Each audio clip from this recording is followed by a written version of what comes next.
Hello everyone, दृष्टि IAS के इस यूट्यूब प्लेटफॉर्म पे आप सभी का हार्दिक स्वागत है। तो आज हम लोग क्लाइमेटोलॉजी के सारे का क्लाइमेटोलॉजी तो कंप्लीट नहीं हो सकता, लेकिन आपके जलवायु विज्ञान में कुछ कुछ जो टॉपिक जो कहते हैं कि जो सबसे इम्पोर्टेंट होते हैं, जहाँ से सवाल सबसे ज़्यादा पूछे जाते हैं, तो एटलीस्ट हम लोग अपनी वीडियो में इन छोटे छोटे टॉपिक्स को जरूर कंप्लीट कर लेंगे। तो यानी कि जलवायु विज्ञान में अगर हम देखें स्टूडेंट्स, तो इनमें जैसे कि आपके पहले तो शुरू ही हम वायुमंडल की संरचना से शुरू करेंगे, नहीं वायुमंडल के संगठक या संगठन से करेंगे, फिर आखिर वायुमंडल की संरचना कैसे कैसे। तो यहाँ से अक्सर हरियाणा और राजस्थान के पीसीएस में है ना बहुत ज़्यादा यहाँ से सवाल पूछे जाते हैं।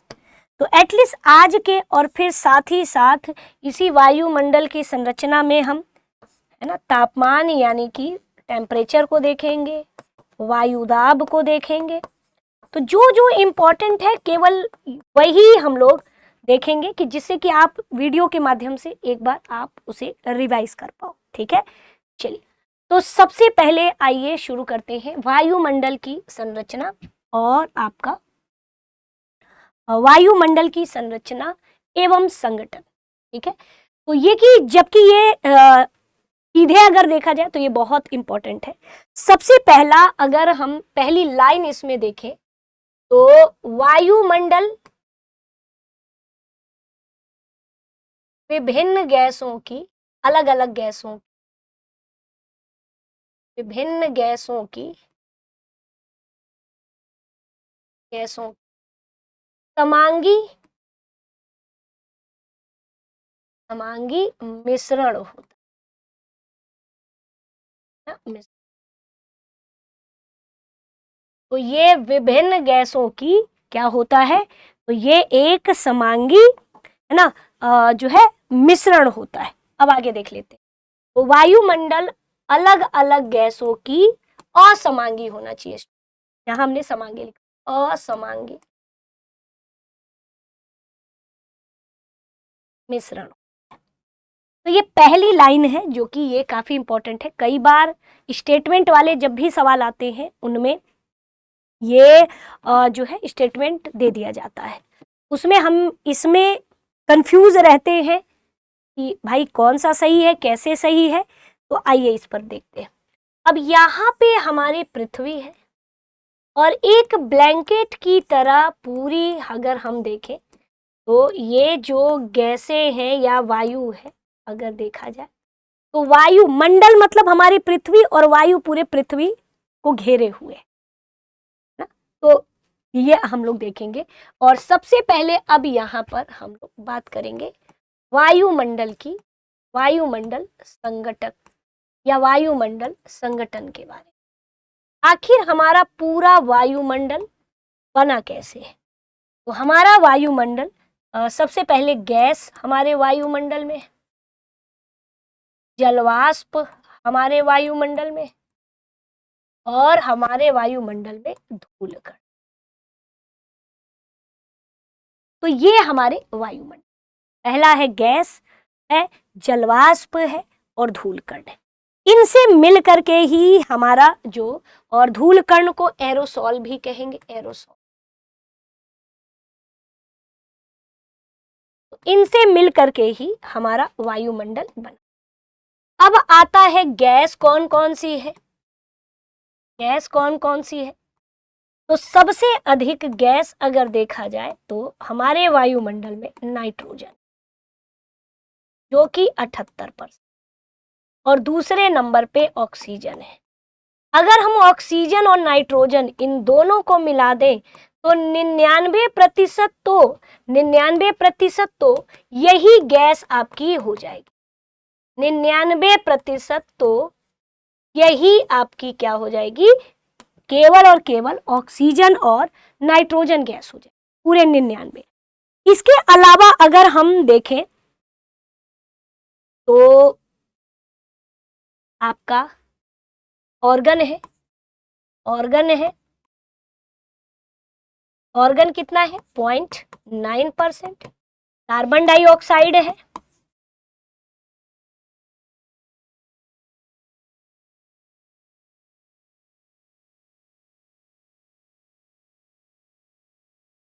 0.3%, नहीं 0.03%, 0.03%। तो ये आपका कार्बन डाइऑक्साइड है। तो ये कुछ प्रमुख गैस हैं। इसके बाद नियॉन है ना, नियॉन है।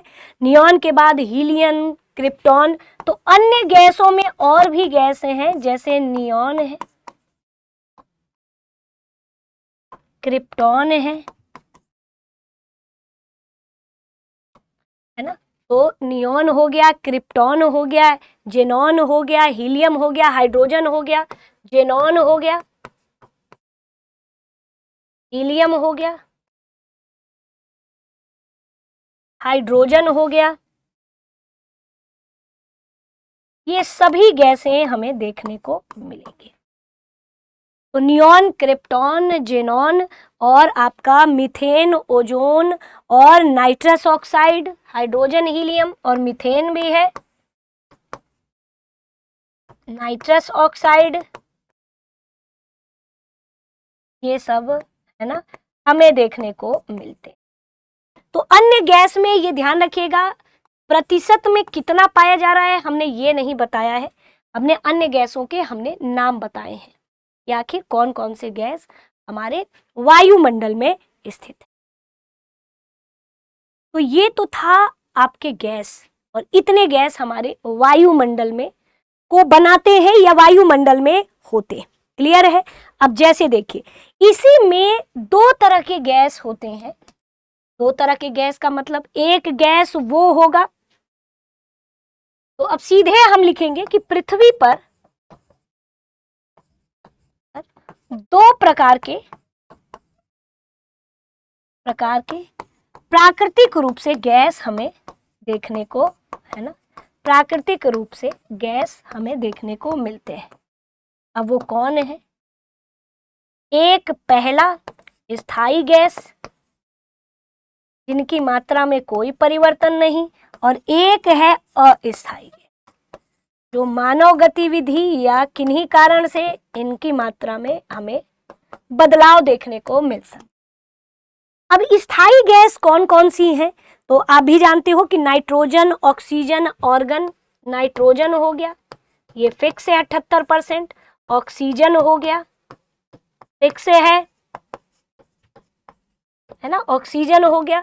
तो नाइट्रोजन हो गया, ऑक्सीजन हो गया, ऑर्गन हो गया, ये सब स्थायी है।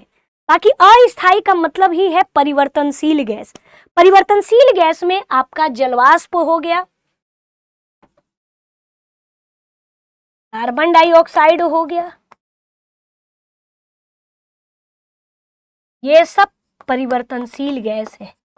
अगर मानव गतिविधियों के कारण इनकी मात्रा में हमें बदलाव देखने को मिल सकता है। ठीक है, मानव गतिविधि के कारण इनके उसमें हमें बदलाव देखने को मिल सकता है। तो ये सब एग्जाम में स्टूडेंट्स पूछे जा सकते हैं। तो यहाँ तक क्लियर है। और बाकी ओजोन, है ना, हाइड्रोजन, हीलियम, जेनॉन, मीथेन, तो आपको और भी लिख लेंगे। ओजोन, हाइड्रोजन, हीलियम और आपका जेनॉन आदि, ये सब परिवर्तनशील है। इसको एक बार जरूर देख लीजिएगा, एग्जाम में अक्सर करके ये पेपर में क्लियर है। तो ये सारी चीजें हैं। अब हमें ये सब नहीं देखना है कि किसका क्या है क्या नहीं है। हालांकि आइए एक दो गैसों के बारे में हम लोग थोड़ा सा देख लें।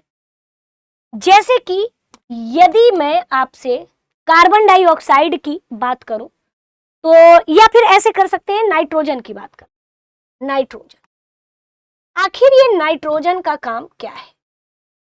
नाइट्रोजन का काम क्या है? हमारे वायुमंडल में नाइट्रोजन है, तो नाइट्रोजन का काम क्या है? तो ये सबसे है।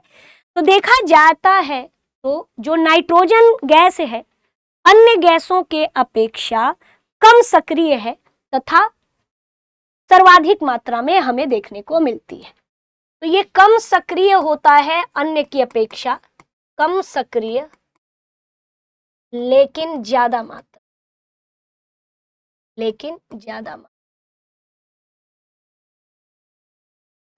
अन्य की अपेक्षा कम, अन्य की अपेक्षा।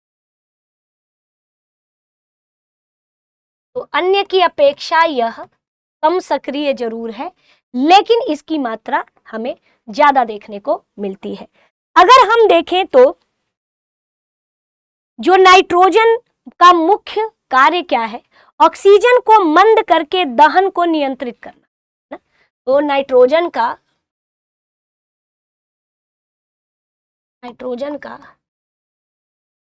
मुख्य कार्य ऑक्सीजन को, है ना, ऑक्सीजन को मंद करके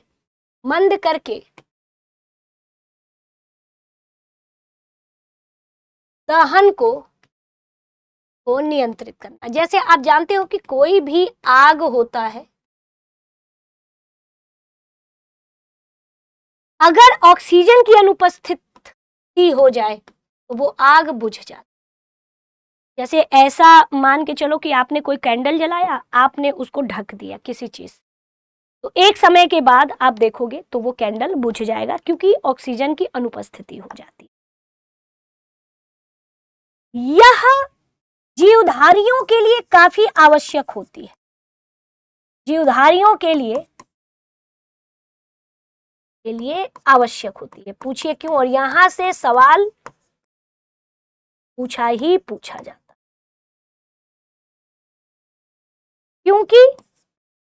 क्यों आवश्यक होती है? क्योंकि इससे एमिनो एसिड यानी कि, है ना, प्रोटीन का निर्माण होता है ना, क्योंकि इससे प्रोटीन यानी एमिनो एसिड का निर्माण होता है जो भोजन का प्रमुख घटक है, जो भोजन का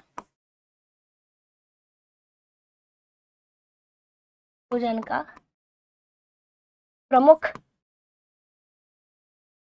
घटक है ना, घटक है। इतना आप देखेंगे।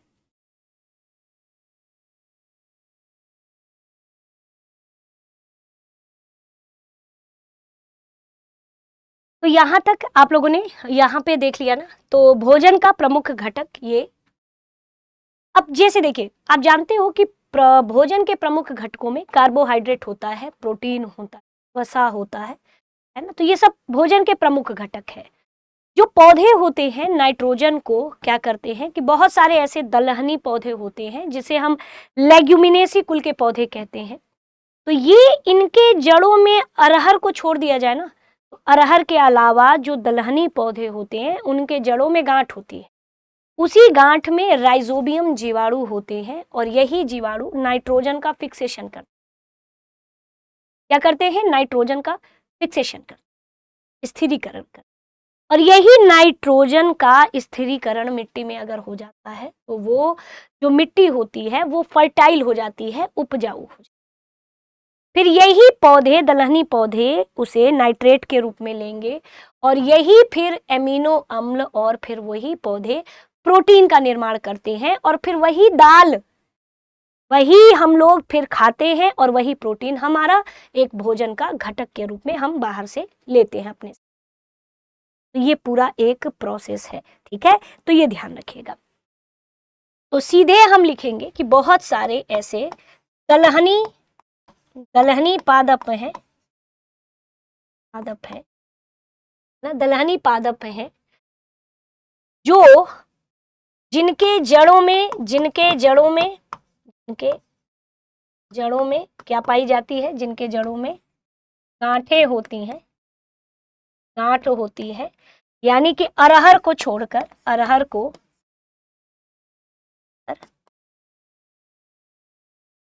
छोड़कर, तो गांठ होती हैं जिसमें राइजोबियम नाम का जीवाणु होता है, जिसमें नाइट्रोजन को स्थिरीकरण करने वाला, नाइट्रोजन का स्थिरीकरण करने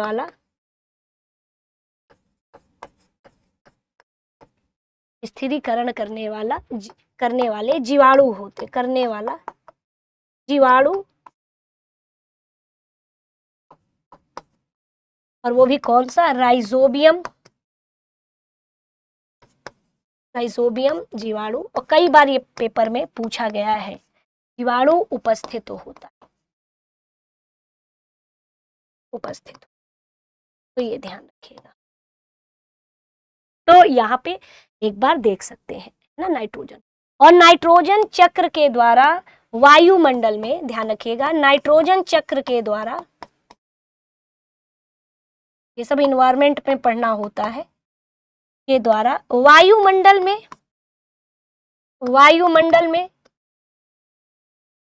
नाइट्रोजन, वायुमंडल में नाइट्रोजन का संतुलन होता है, मतलब अगर गया तो फिर संतुलन होता है। तो चक्र का मतलब है कि गया फिर वापस आया, फिर इस तरीके से नाइट्रोजन चक्र के द्वारा जो है नाइट्रोजन का संतुलन हमारे वायुमंडल में होता रहता है। क्लियर है? और ये सब जब इन्वायरमेंट कभी हम पढ़ेंगे तो उसमें नाइट्रोजन चक्र के बारे में हम लोग बात करेंगे। ठीक है, अब बात ऑक्सीजन की। ऑक्सीजन का क्या ही है, ऑक्सीजन तो आप जानते ही हो। तो ऑक्सीजन एक तरीके से हम ये कह सकते हैं कि पृथ्वी पर जो दहन क्रिया है वो ऑक्सीजन के अनुपस्थिति में संभव है ही नहीं, और हर व्यक्ति को श्वसन के लिए ऑक्सीजन की आवश्यकता पड़ती ही पड़ती है। ठीक है, तो ये भी आप देख लीजिए। हालांकि अब सबसे इंपॉर्टेंट है कार्बन डाइऑक्साइड, क्योंकि कार्बन डाइऑक्साइड से हमारा बेस तैयार होता है, इसका ग्रीन हाउस का कार्बन डाइऑक्साइड। अब देखिए स्टूडेंट्स, तो कार्बन डाइऑक्साइड है, आखिर ये क्या काम करता है ना। तो अगर हम देखें तो यह हरित गृह प्रभाव, ग्रीन हाउस गैस है ये। जैसे कभी आपने देखा होगा कि एक घर है और आपके घर से शीशे से कोई लाइट अंदर आई, फिर अंदर से आपने देखा होगा कि ये कभी, है ना, बाहर नहीं जाएगी वो लाइट, है ना, वो बाहर नहीं जाएगी। तो अक्सर करके कार्बन डाइऑक्साइड आता कैसे है, तो जब भी जीवाश्म ईंधनों के दहन से आता है, और साथ ही साथ जब हम श्वसन करते हैं, है ना, श्वसन करते हैं, तो हमारे द्वारा जो है कार्बन डाइऑक्साइड को रिलीज किया जाता है। फिर इसी कार्बन डाइऑक्साइड का प्रयोग जितने हरे पौधे होते हैं वो अपने फोटोसिंथेसिस यानी कि प्रकाश संश्लेषण की क्रिया में उसका यूज करते हैं और ऑक्सीजन मतलब ऑक्सीजन रिलीज करते हैं, और कार्बन डाइऑक्साइड का यूज करके अपना भोजन बना ना, क्लोरोफिल के उपस्थिति में और सूर्य के प्रकाश की उपस्थिति में। तो ये ध्यान रखिएगा, इनकी कुल मात्रा अगर कार्बन डाइऑक्साइड का देखा जाए तो 0.038% अगर देखा जाए तो कार्बन डाइऑक्साइड की कुल मात्रा हम देखते हैं। लेकिन असल में देखा जाए तो हमें ये नहीं पढ़ना है। अब आइए पूरा हम लोग देखते हैं। सपोज दैट स्टूडेंट्स की ये हमारी पृथ्वी है ना, पृथ्वी है, और ग्रीन हाउस गैस मान के चलिए कि यहाँ पे हमारे वायुमंडल में क्या है, कार्बन डाइऑक्साइड है, जो कि एक हरित गृह गैस है। हरित गृह गैस प्रभाव उत्पन्न करता है, गैस प्रभाव उत्पन्न करता है। ठीक है, आइए देख लीजिए। अब इसी में हम लोग और भी चीजें हैं, आइए धीरे धीरे देखते हैं। जैसे कि ये सूर्य है, सूर्य से क्या आया, ये सौर विकिरण आया, सौर विकिरण। और आप जब 11th सौर ऊर्जा या सौर विकिरण, हम सौर विकिरण आया, सौर विकिरण के पास ज्यादा, और ये आप देखोगे तो ज्यादा ऊर्जा होती है, परंतु तरंगदैर्ध्य लघु तरंगदैर्ध्य होता है ना, तो लघु तरंगदैर्ध्य हो। ठीक है, तो ज्यादा इसके पास ऊर्जा है और लघु तरंग दैर्ध्य होता है। अब देखो, यही आपके धरती तक आया और धरती ने इसी सौर विकिरण को किस रूप में अवशोषित कर लिया? सूर्यातप के रूप में, जिसे इंग्लिश में हम इंसोलेशन के इंसोलेशन का। तो अब चूंकि एब्जॉर्बर है अर्थ, उसने क्या कर लिया? अवशोषित कर लिया। अवशोषित करने के बाद कुछ समय के बाद अर्थ ने अपने अंदर से इसे निकालना शुरू कर दिया और जो पृथ्वी सूर्यातप को जिस रूप में अपने अंदर से बाहर निकालती है उसे हम पार्थिव विकिरण के नाम से अब देखो, जो ये कार्बन डाइऑक्साइड है ये ग्रीन हाउस गैस है। अब कार्बन डाइऑक्साइड वातावरण में रहता है तो ये हमारे वातावरण को गर्म बनाए रखता है। तो जितना भी कार्बन डाइऑक्साइड या अन्य हरितगृह गैस होते हैं वो क्या करते हैं कि वो इसे सौर विकिरण को आने देते हैं, यानी इसके लिए पारदर्शी होते हैं, है ना, पारदर्शी होते है ना। लेकिन जो ये पार्थिव विकिरण है, तो जो ये कार्बन डाइऑक्साइड होते हैं पार्थिव विकिरण के लिए अपारदर्शी, और जो ये पार्थिव विकिरण होता है ये दीर्घ तरंग दैर्ध्य होता है और ये कम ऊर्जा वाला होता है, दीर्घ तरंग।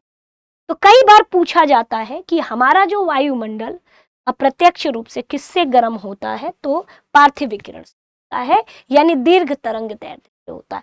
क्यों? क्योंकि यही कार्बन डाइऑक्साइड और अन्य हरित गृह गैस, ग्रीन हाउस गैस, वो क्या करती है? जितना रहेगी उतना पार्थिव विकिरण को धरती पर रोकेगी, जिससे हमारे धरती पर गर्माहट रहती है, और गर्माहट हमारे लिए तो जरूरी है ना। यदि मैं ये कहूं कि अगर मैंने कार्बन डाइऑक्साइड की मात्रा बढ़ा दी, तो कार्बन डाइऑक्साइड की मात्रा बढ़ जाने से ये ज्यादा से ज्यादा पार्थिव विकिरण को धरती पर रोकेगी। कौन? कार्बन डाइऑक्साइड तथा अन्य green house gas.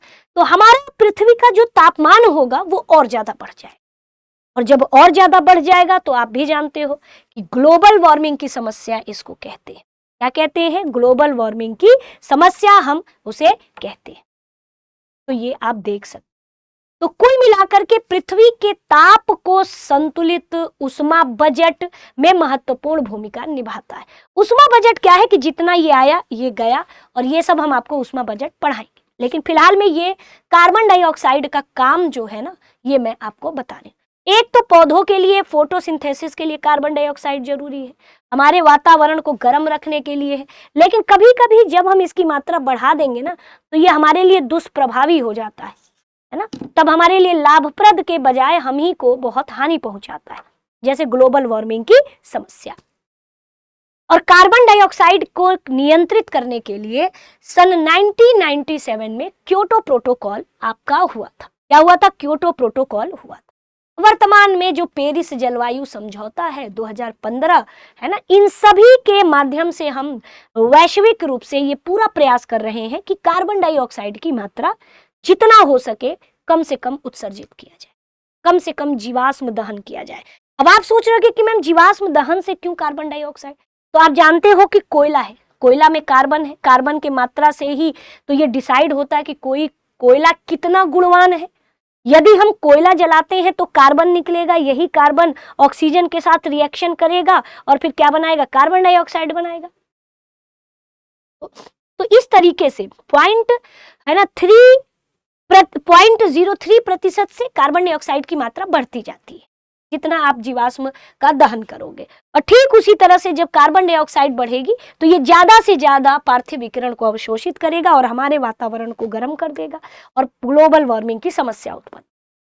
Global warming की समस्या से प्रभाव क्या पड़ता है? तो महासागरों में आप देखोगे तो आपको सबसे बड़ा एक चीज आपको देखने को मिलेगा, तो कोरल ब्लीचिंग देखने को मिलता है, क्योंकि ग्लोबल वार्मिंग से पानी की सतह गर्म होगी तो कोरल ब्लीचिंग, ग्लेशियर पिघलेंगे तो महासागरों के पानी का लेवल बढ़ेगा तो तटीय क्षेत्र डूबेंगे, तटीय क्षेत्र डूबेंगे तो जो मैंग्रोव हैं वो डूबेंगे, ग्लेशियर पिघलेगा तो नदियों में पानी की मात्रा, है ना, नदियों में पानी की मात्रा बढ़ जाएगी। तो ये सारी चीजें हमें देखने को मिल। तो यहाँ पे मेरे हिसाब से क्लियर है ना। अब आते हैं कार्बन डाइऑक्साइड का ये काम था। अब ओजोन क्या देखते हैं, ओजोन का काम क्या है, ओजोन किस तरीके से है। अब आइए, तो सब जितने गैस हैं उनके भूमिका को हमें देखना है। अब देखिए ये O3 है। कभी आपने सोचा है ओजोन दो तरीके का होता है, एक होगा क्षोभ मंडलीय ओजोन, क्षोभ मंडलीय ओजोन, यानी कुछ ओजोन ऐसे होंगे जो क्षोभ मंडल में होते हैं, और एक होता है समताप मंडलीय ओजोन, मंडलीय ओजोन। समताप मंडलीय जो ओजोन होता है ये हमारे लिए, है ना, ये जीवों के लिए लाभदायक होता है, जीवों के लिए लाभदायक होता है, लाभदायक, क्योंकि ये हानिकारक पराबैंगनी किरणों से, हानिकारक पराबैंगनी किरणों से हमारी रक्षा करता है, बैगनी किरणों से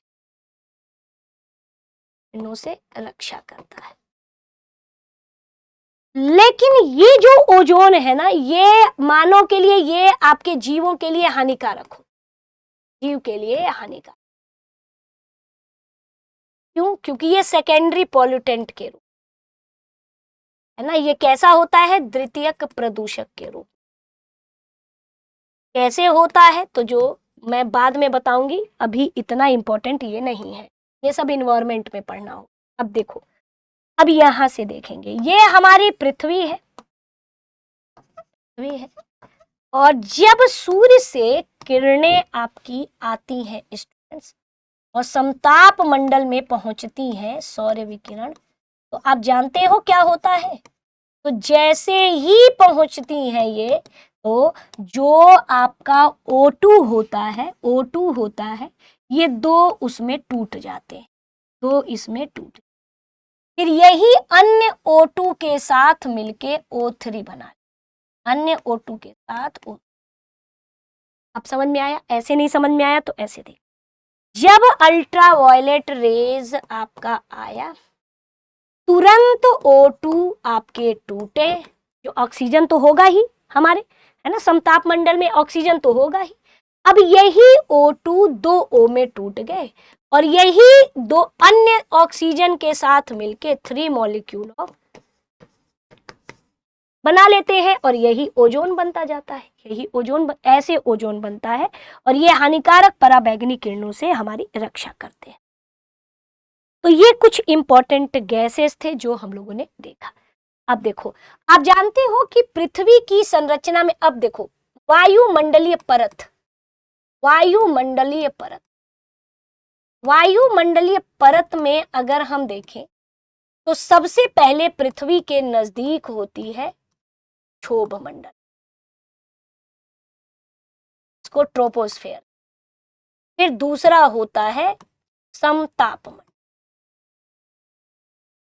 फिर क्या होता है तो आपका मध्य मंडल, फिर मध्य मंडल में फिर आपका क्या आता है, ताप मंडल। ताप मंडल में ही हम देखेंगे तो इसी में, है ना, तो ये आपका ट्रोपोस्फेयर, मेसोस्फेयर, ये स्ट्रेटोस्फेयर और मेसोस्फेयर, और ये आपका थर्मोस्फेयर, और थर्मोस्फेयर में ही हमें आयन मंडल देखने को मिल, आयनोस्फेयर कहते हैं। फिर आपका आता है बहिर्मंडल।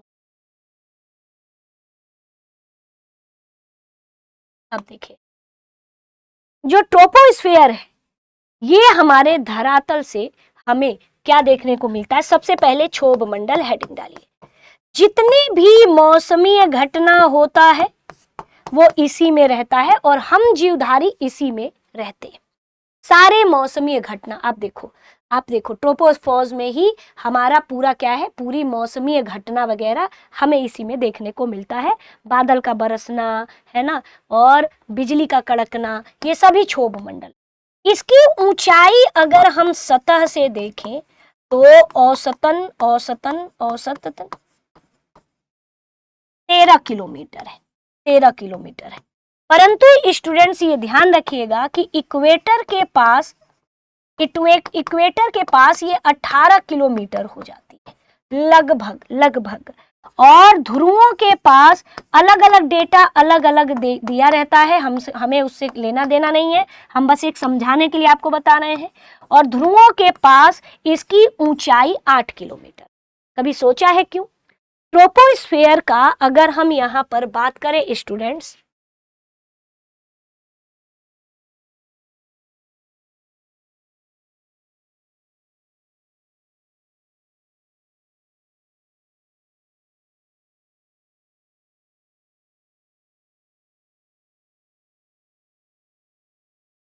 आइए इसमें हम देख लें। कभी आप देखो ऐसे मान के चलो कि ये हमारी पृथ्वी, और जो ट्रोपोस्फेयर है वो ये ऐसे। अब विषुवत रेखा के पास ये ध्यान रखिएगा, इसकी ऊंचाई मान के चलो 8 किलो। ऐसा इसलिए क्योंकि ये 0 डिग्री इक्वेटर है, यहाँ पे वायु इतना ज्यादा गर्म होती है कि ये बहुत ऊपर उठ के चली जाती है, तो इसीलिए इसकी ऊंचाई लगभग इतना। और ध्रुवों पर जो है वो 8 किलोमीटर है, क्योंकि यहाँ की वायु ठंडी होती है, तो ठंडी वायु हमेशा भारी होती है, नीचे बैठती है। और अगर हम औसतन 18 और 8 को जोड़ करके निकालेंगे तो 13 किलोमीटर, तो इसीलिए 13 किलोमीटर क्षोभ मंडल की औसतन ऊंचाई मानी जाती है। समताप मंडल की औसतन जो है ये 50 किलोमीटर इसकी ऊंचाई, नहीं औसतन क्या, इसकी 50 किलोमीटर है, और मध्य मंडल की 80 किलोमीटर माना जाए। ठीक है, अब देखो समताप मंडल में आपने देख लिया कि इसमें ओजोन परत है, इसमें क्या है, ओजोन परत है। और मध्य मंडल देखा जाए स्टूडेंट, तो समताप मंडल का नाम समताप मंडल इसलिए क्योंकि इसमें कुछ दूरी तक जो तापमान होता है वो समान रहता है, तो समताप मंडल के बाद मध्य मंडल है, और मध्य मंडल में ही उल्का पिंड आते हैं तो जल जाता है। और सबसे ठंडी परत यही है ना, क्या है, सबसे ठंडी परत आपकी यही है, और इसी में उल्का पिंड आता है, तो मीजोस्फेयर में यानी कि मध्य मंडल में क्या होता है, जल जाता है। तो ये भी आप देख लीजिए। फिर मध्य मंडल के बाद जो आपका तापमान है वो बढ़ना शुरू होता है, और ध्यान रखिएगा कि क्षोभ मंडल में ही जैसे जैसे हम क्षोभ मंडल में देखो, क्षोभ मंडल में हम जैसे जैसे ऊंचाई पर बढ़ते हैं तापमान में ह्रास होता है, तापमान में क्या होता है, ह्रास होता है, लॉस होता है। और कितना, इसी को हम लैप्स रेट कहते हैं, इसी को हम लैप्स रेट के नाम से, है ना, सामान्य ह्रास दर के नाम से, यानी नॉर्मल लैप्स रेट के नाम से जानते हैं। तो जैसे जैसे क्षोभ मंडल में हम ऊंचाई पर, अपने सतह से ऊंचाई पर जाते हैं, तापमान में कमी आती है। कितनी कमी आती है, तो हर 1000 मीटर पर, है ना, 6.5 डिग्री सेल्सियस तापमान में हमें कमी देखने को मिलती है। तो ये आप देख लीजिएगा। लेकिन स्टूडेंट्स अभी हम इस पर बात करेंगे, आइए इस पर हम जो है बात करेंगे, यहाँ पे देख लेते हैं। अब जैसे देखो समताप मंडल में हमने आपके को बताया कि इसमें कुछ दूरी तक जो तापमान होता है वो क्या रहेगा, समान रहता है। और इसमें अगर हम देखें तो समताप मंडल में ही मौसमी घटना न होने के कारण इसी में एरोप्लेन, है ना, एरोप्लेन वगैरह, हवाई जहाज वगैरह चलता है, इसी में हवाई जहाज वगैरह हमें देखने को मिलता है, क्योंकि इसमें मौसमी घटना से ये परे होता है, इसलिए। फिर उसके बाद मध्य मंडल सबसे ठंडी परत है, इसमें उल्का पिंड आते हैं तो जल जाते हैं। ताप मंडल में बच्चों आयन मंडल होता है ना, आयन मंडल होता है, और आयन मंडल में भी कुछ परतें होती है ना। अब जैसे मैं आपको बता दूं, यदि मैं आयन मंडल के बारे में बताऊं, तो जैसे ये मान के चलिए कि ये आयन मंडल है, आयन मंडल में ही ये आपकी कुछ परतें होती हैं, जैसे डी परत होता है, डी परत होता है, ई परत होता है, और ये एफ परत होता है, और जी परत होता है। ये आयन मंडल है, आयन मंडल है। और आयन मंडल में याद करो रेडियो तरंगे होती हैं जो संचार के लिए महत्वपूर्ण। ई परत को केनली हेविसाइड परत कहते हैं। ई को केनली हेविसाइड परत के नाम से जाना जाता है। तो ई परत को केनली हेविसाइड परत के नाम से हम जानते हैं। और इसमें अलग अलग जगहों पे अलग अलग, जैसे कि एप्लीटन पर्वत एफ को कहते हैं। एप्लीटन परत एफ को कहा जाता है। और आयन मंडल में ही क्या है, अरोरा ब्रुएलिस और अरोरा ऑस्ट्रियलिस है ना। अरोरा ब्रुएलिस उत्तरी ध्रुवी क्षेत्र में और अरोरा ऑस्ट्रियलिस दक्षिणी ध्रुवी क्षेत्र में एक प्रकाशमय क्षेत्र हमें देखने को मिलता है। तो ये भी आप देख लीजिएगा। और आयन मंडल के लिए बस हम एक लाइन में ही चीज लिखेंगे कि ये संचार व्यवस्था के लिए, इसमें रेडियो तरंगे और ये संचार व्यवस्था के लिए इंपॉर्टेंट होता है। अब इतने कम में तो यही हम बता सकते हैं संचार व्यवस्था। अब आपको पता है कि एक परत और है ना, जैसे बहिर्मंडल के बाद एक चुंबकीय क्षेत्र है जिसे हम वॉन अलेन रेडिएशन बेल्ट के नाम से भी जानते। तो ये आप देख सकते हो। और सबसे ज्यादा वायु पतली बहिर्मंडल में हमें देखने को मिलती। तो अब इसके आगे का हम लोग कल बात करेंगे। आज के लिए इतना ही। अभी ये लंबा चलेगा, कम से कम 3-4 क्लास में, तब जाके छोटे छोटे टॉपिक आपके कंप्लीट हो। तो मिलते हैं स्टूडेंट्स कल की क्लास में। तब तक के लिए आप सभी का दिल से शुक्रिया। अब एग्जाम की तैयारी को और बेहतर करने के लिए हमारे चैनल को लाइक, शेयर और सब्सक्राइब करना ना भूलें।